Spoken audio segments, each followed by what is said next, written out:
Welcome to this episode of the Film Florida podcast. My name is John Lux, and I'm the Executive Director of Film Florida. Thanks for downloading this episode of the podcast. If you haven't already done so, please subscribe, rate, and review the Film Florida podcast. If you're not already a member of Film Florida, please consider joining at filmflorida.org.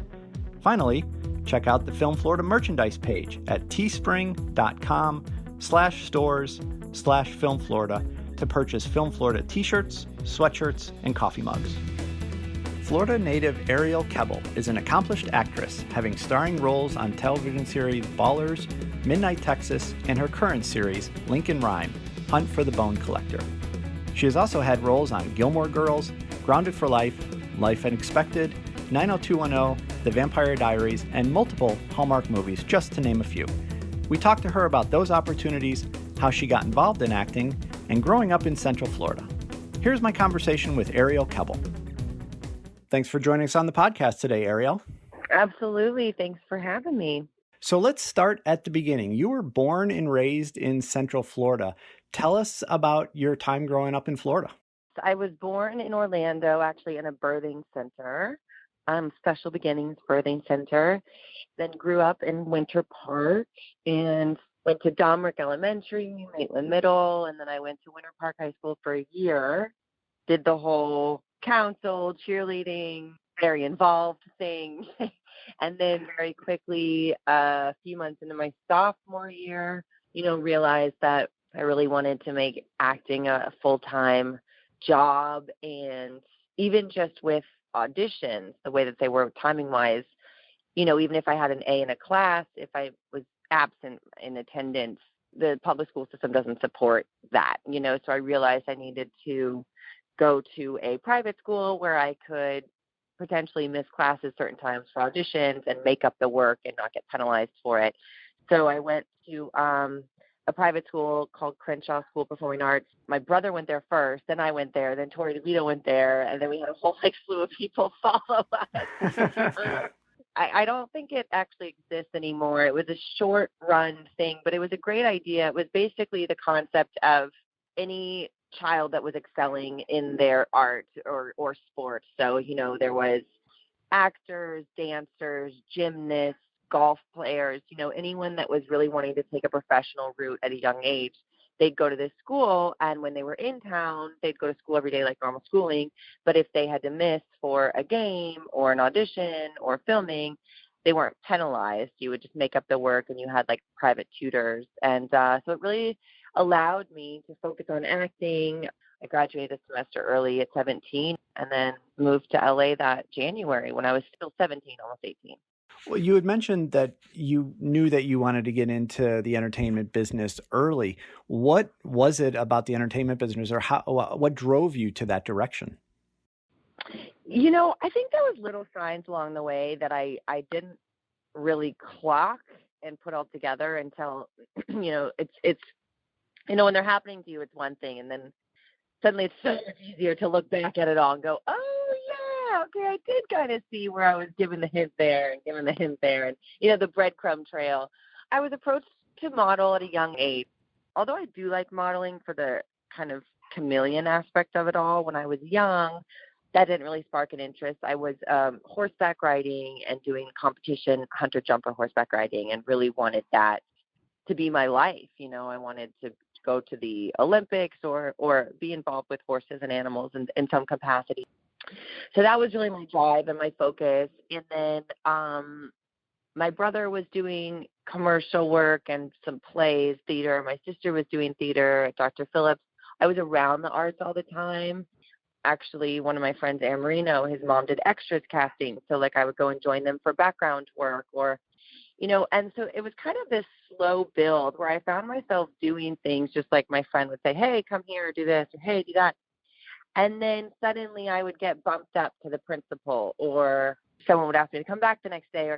So I found myself really enjoying learning what was happening on set and really almost getting an adrenaline rush off of what was going on, which is what I got in the show ring. I loved competing because of the adrenaline rush I got with my horse going into the ring and jumping over these jumps. And so there was all these little moments along the way that were happening. And so then I started doing commercial work and really started booking national commercial after national commercial. And getting to really close to the casting directors in town. And then I didn't know that I would be doing it because I also didn't know if I wanted to kind of do the same thing my brother and sister were doing. Like, well, they claimed that, so I'll go claim this over here. I'll claim the horses. They were doing that. And I don't think it was really until I saw my brother doing a film, an independent film, and actually Mandy Moore was playing his older sister. I don't think the film ever saw the light of day, so anyone listening to this, don't go search for it, honestly. It's not worth it for my brother's sake, for Mandy's sake, for my sake, don't.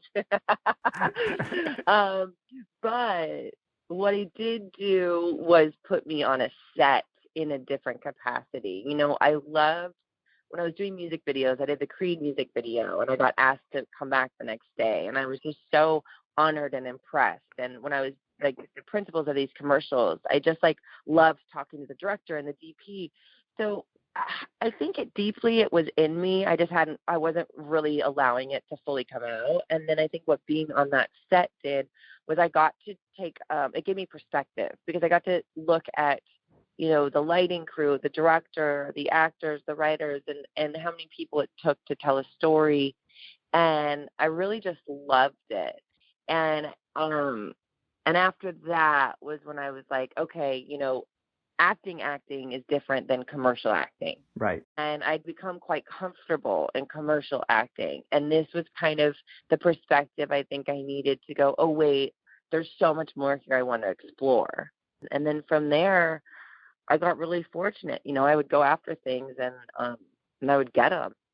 I was studying acting very seriously. I went to Kathy Laughlin's acting class in Tampa 4 nights a week while I was working in high school to graduate early.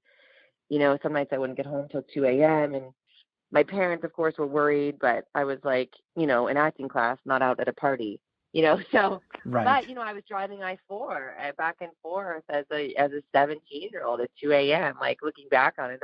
Of course, my parents were worried. Now that I'm out here, I can look back and have the perspective of the breadcrumbs. At the time, I don't think I quite got the signs until all of a sudden it was oh, boom, yeah, this is what I want to do.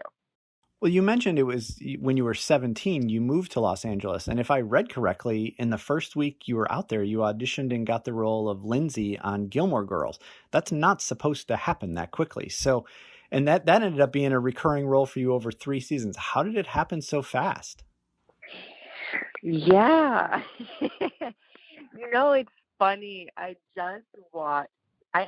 haven't watched that show since I was on it. And, I always get tagged in these photos on Instagram of Gilmore Girls and Vampire Diaries, and I love it. I'm so grateful. I have the most wonderful supporters in the world. But I just decided to watch. They posted some videos of some episodes they did. So I thought, I was you know what, let me watch this. And it's so funny seeing it now, because at the time, yeah, it was such a big deal. And everyone was this is your big thing. This is incredible. And I look at myself as the actor I was there. And first of all, I was freaking adorable. I'm that was me. It's that classic thing of damn, if only I could hug myself back then, because I did not realize how freaking little cute I was as a little 17-year-old. But the other thing I saw when I was watching was I was oh my God, I was so insecure in my acting and who I was as a person. Going back and watching those first few episodes, maybe someone on the outside wouldn't notice, but knowing who I am and knowing what I was feeling at the time, I totally felt like an imposter. And it was interesting for me to see that because, like I said, I haven't seen it in so long. So, yes, it was this huge deal. And, yes, it was my first audition. My mom and I drove cross country. She corrected me. I guess I always say 2 days because I slept for a day, but I guess it's 3 days we did it. She's Arielle, people are going to think I was going 120. So I guess we drove across the country for that specific audition. And I remember my agents in LA sent me some VHS tapes of Gilmore Girls to enter the prep. And they said the requirements for this role to be Dean's girlfriend is you have to be 5'8" and you have to talk fast. I was oh, I got this. This is in the bag. And I wasn't really familiar with Gilmore Girls, but I had become familiar with it because of the research. So I went there, and Kenny Ortega was the director. It was a producer session. I went in the room, I remember my first audition, I nailed it, and then the callback was like a day later or something, or a week later. So there was some sort of time frame between the first audition and the callback, and whatever time frame that was, it was enough time to make me freak out. So I'm sitting outside the producer session looking at all these beautiful girls, just thinking like, what the hell am I doing here? I don't belong here. I'm never going to make it. I mean, just like the terrible thoughts were swirling in my head, which is, by the way, is no way to go into an audition room. But Right. so I went in and I totally bombed it, and I just wanted to run out of the room. And Kenny Ortega stopped me and said, "Hang on a second." He's like, "I know you know this girl. Just take a deep breath." And I did. And he goes, "This girl feels very awkward. She wants to run out of the room, but she wants to be kind." He kind of walked me through it, because the audition scene was when I run into Rory at the ice skating rink. And I know that she doesn't know that I'm with Dean, and I don't know how to tell her, so I run away. So whatever he did in that room gave me permission to slow down and breathe. And I remember doing a take 2 and just loving what I did. And when I left, I remember being on such a high. I was like, oh my God, I can do this. And not that I didn't want the role, but the high feeling didn't come from, I want to get this role. It came from, oh my God, I can do this. And so in that moment, it was almost like getting the role was the bonus, huge Sure. bonus in perspective. Yeah. But at the time, I was on such a high that I just knew that I could do it. And then by the time I got home, I found out I had the role. And I filmed the very next day. I mean, it was very fast. It was like terrifyingly fast. But yeah, I look back on it now, watching those, and it's like an interesting character study just on myself. I think because it happened so fast and because of what you just said, that's not supposed to happen. I think there was a part of me that had no idea how it happened and just felt like such an imposter that it was almost hard for me to claim it and to own it. I'm just grateful that I've grown since then.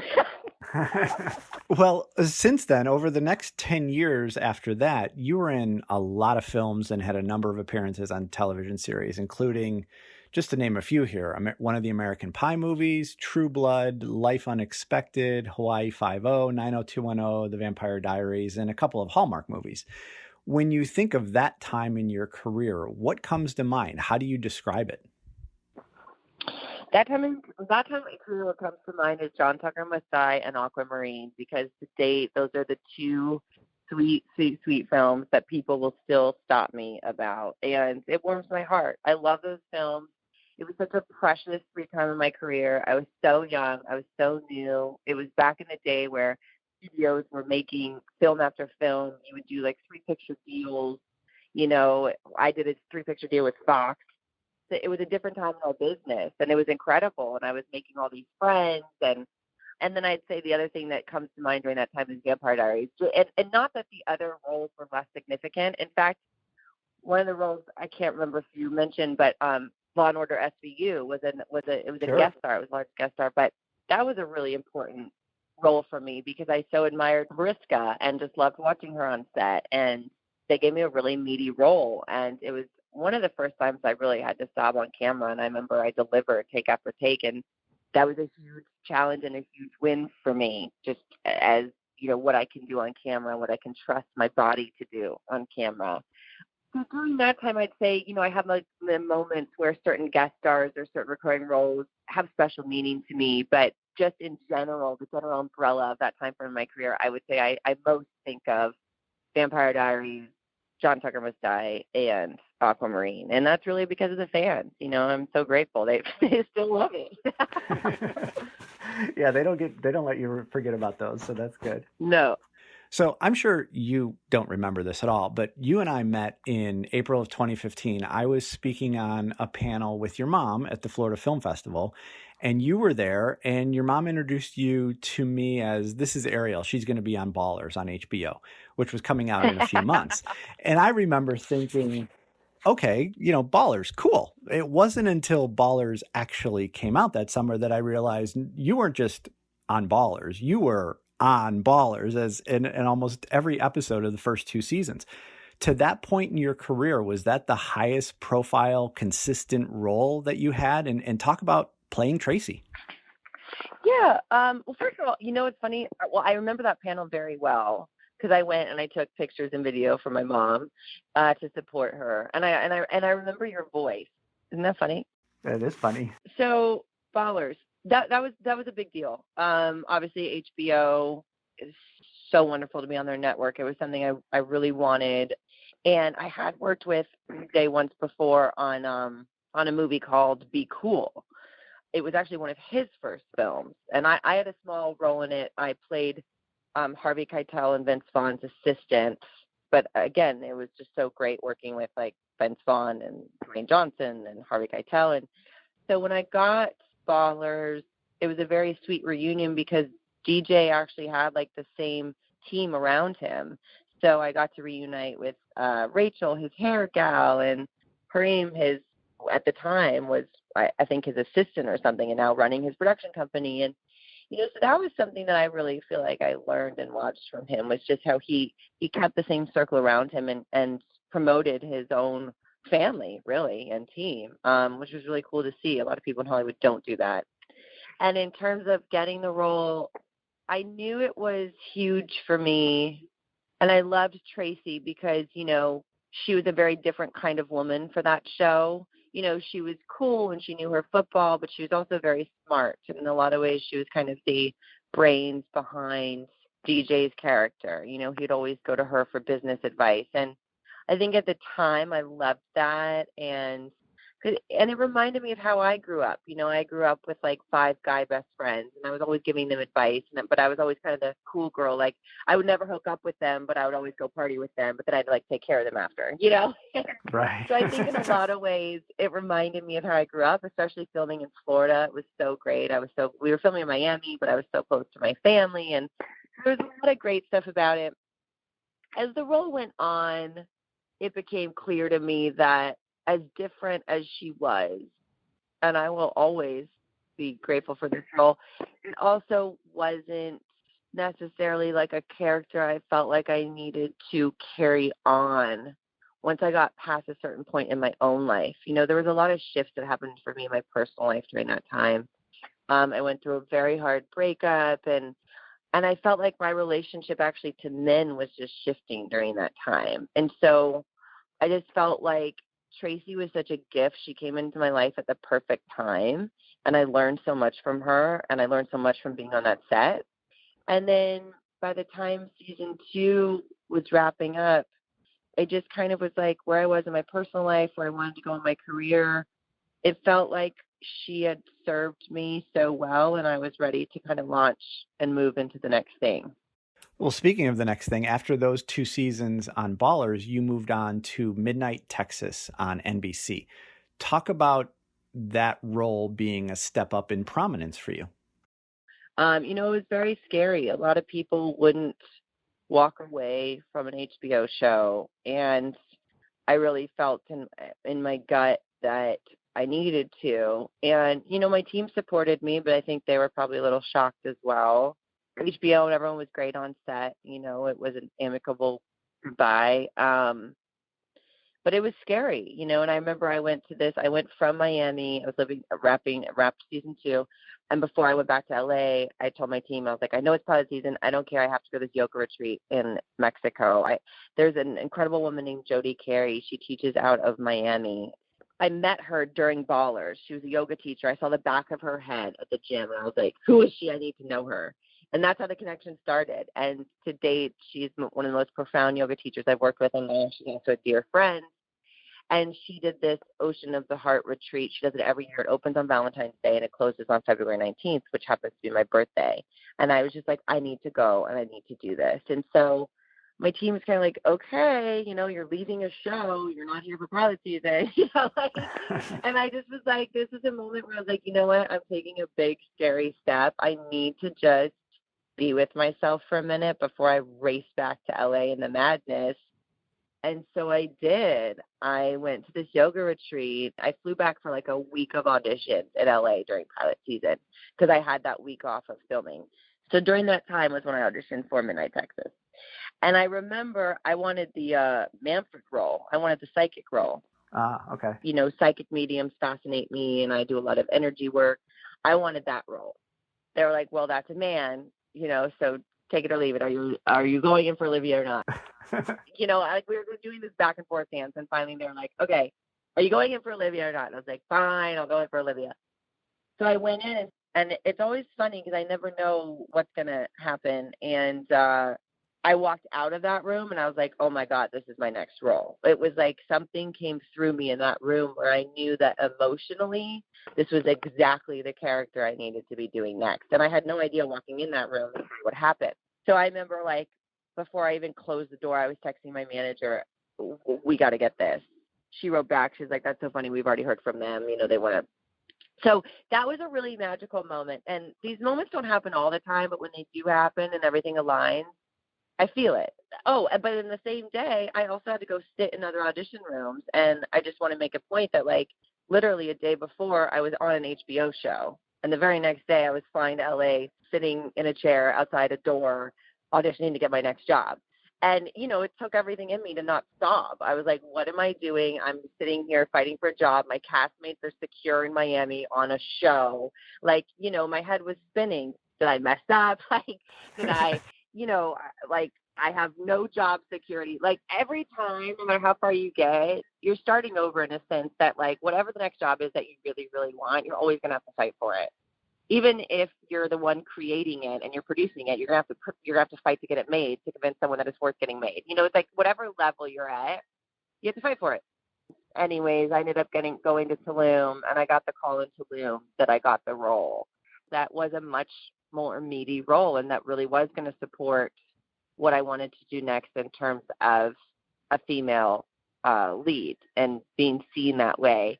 And I love Olivia, I did all my own stunts for that. I did so much physical training for that. I feel like she helped prepare me for this role now, Amelia. And I got to film in New Mexico for 2 years. The land there is so special. I was kind of just like living on a farm out in the desert in the middle of nowhere. And I kind of needed the quiet space of New Mexico, and then this like badass role to like get out my anger and emotion and like fight for women, Yeah. Well, between then and now, you came back to Florida for a brief period for the pilot episode of Grand Hotel, which, like the first 2 seasons of Ballers, was also filmed in Miami. What was it like to be back in Miami, back home, to be on that series? It was wild. It was funny. Yeah, I was totally, when we were driving by different landmarks, I was absolutely having flashbacks of when I was there for Ballers. And also, it was like really hard. We were staying at the Fontainebleau, and it was during that music festival, whatever it's called, Ultra or something. Yep. I don't know, but it was. I tell you what, my glass windows were vibrating, and all I wanted to do was sleep. And there was like music bumping downstairs. So it was. I definitely was like, oh, I've gotten older since last time I was here. But, the cast of Grand Hotel was so wonderful and so welcoming. And I had known Eva Longoria loosely through Jesse Metcalf and Desperate Housewives and that era. And so it was nice to be working with her and Ben, her producing partner. We've known each other forever. He actually worked on John Tucker Must Die. So it was a nice reunion. And, anytime I go back to Florida, it always just feels nice. It's like my soul knows it's where I'm from. And so it's taken us a little while to get to your current series, which is back on NBC, and it's called Lincoln Rhyme Hunt for the Bone Collector, which is on Friday nights. You are front and center, one of the stars of the series. For those that aren't watching, which of course I am, tell us about the show and your character. Yes, I play Amelia Sachs. Lincoln Rhyme Hunt for the Bone Collector is based on the book from Jeffrey Deaver. It's actually the first book in like a series of 14. And then, they made the movie, I think it was in 99 with Angelina and Denzel. And so now we're making the TV show. And season 1 is all about catching the bone collector, the most infamous serial killer. And Lincoln Rhyme is quadriplegic and the greatest mastermind in crime solving. But the bone collector has put him in his bed for life. And so now that the bone collector is back in New York, he's done taking his 3-year break and back with his team on the search for him. And Amelia comes in. Amelia was a beat cop. And we find out, in the pilot that she watched her parents die. and, not only suffers from PTSD and multiple anxiety disorders, but also has this incredible, sometimes dangerous drive inside to her. Like every day of her life is spent kind of proving that she can do something right to save someone else because she couldn't save her parents.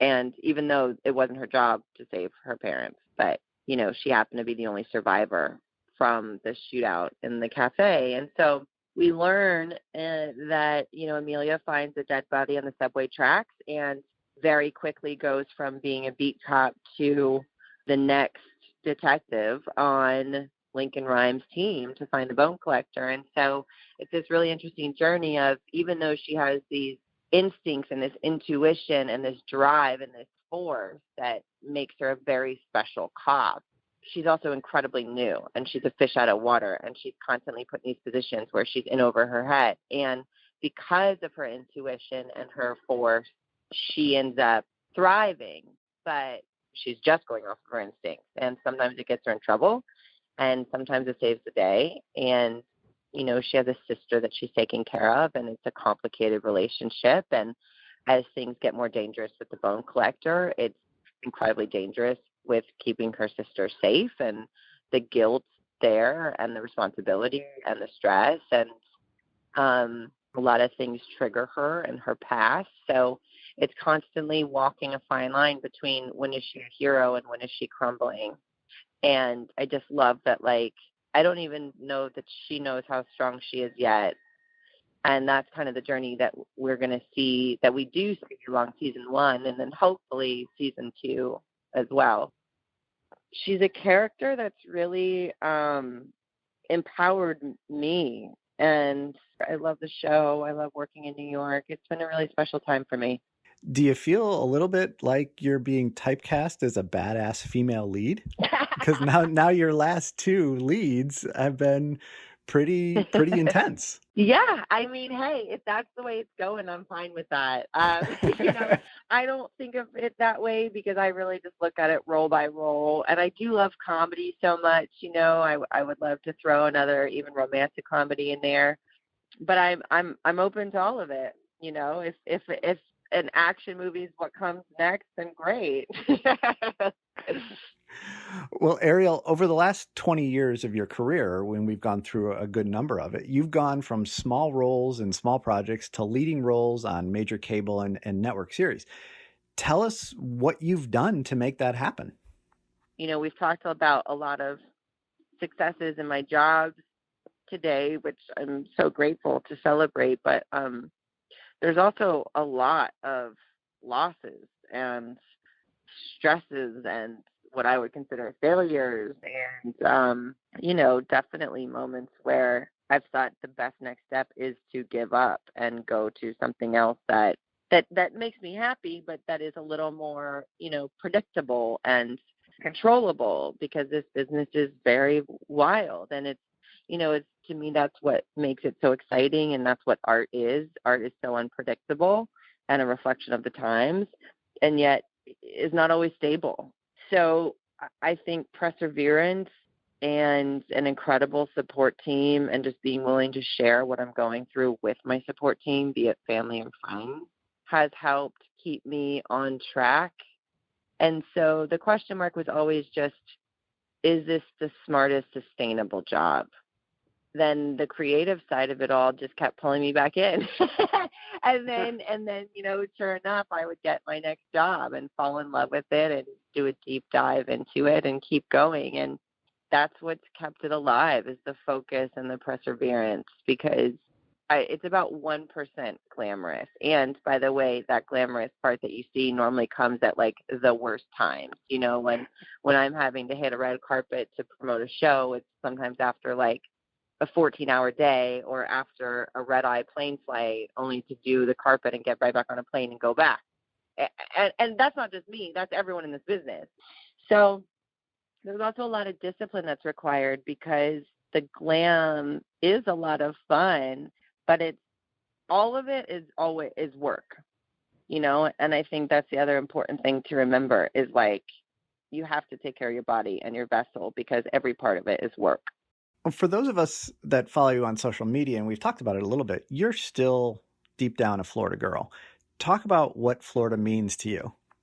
Well, I mean, it's where I grew up, so it'll forever be my home. And, when I land and I feel the humidity, I think my whole body goes, ah. Most people would like vomit at it, but I'm like, there it is. It feels like home, and my family's still there. So I think that will forever have a special place in my heart. And I know you're involved in a lot of things outside of what we talked about today. Where else can people see or hear from you? Well, I'm my name on social media at Arielle Kebbel, both on Instagram and Twitter. And then my Facebook, I think, is official Arielle Kebbel.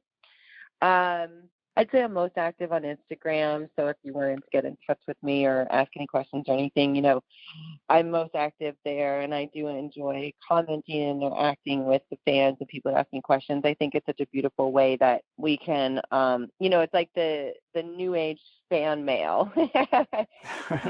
If you want to talk to me or have any questions, you can reach out to me there. And then also, it is the best way to keep in touch as far as what I'm doing next.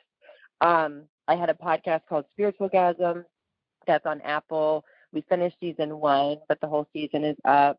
It's about sexuality and spirituality. And then the season finale of Lincoln Rhyme was a 2-hour finale. And then you can catch up on the entire series on Hulu. It streams on the NBC app, but also on Hulu. And and then the rest of the stuff I'm working on as it comes up, like different magazines and stuff like that, I'll always post on Instagram. So y'all can follow me there and check it out. Well, Arielle, I know how busy your schedule is, and I appreciate you making time for us today. Thanks for being on the Film Florida podcast.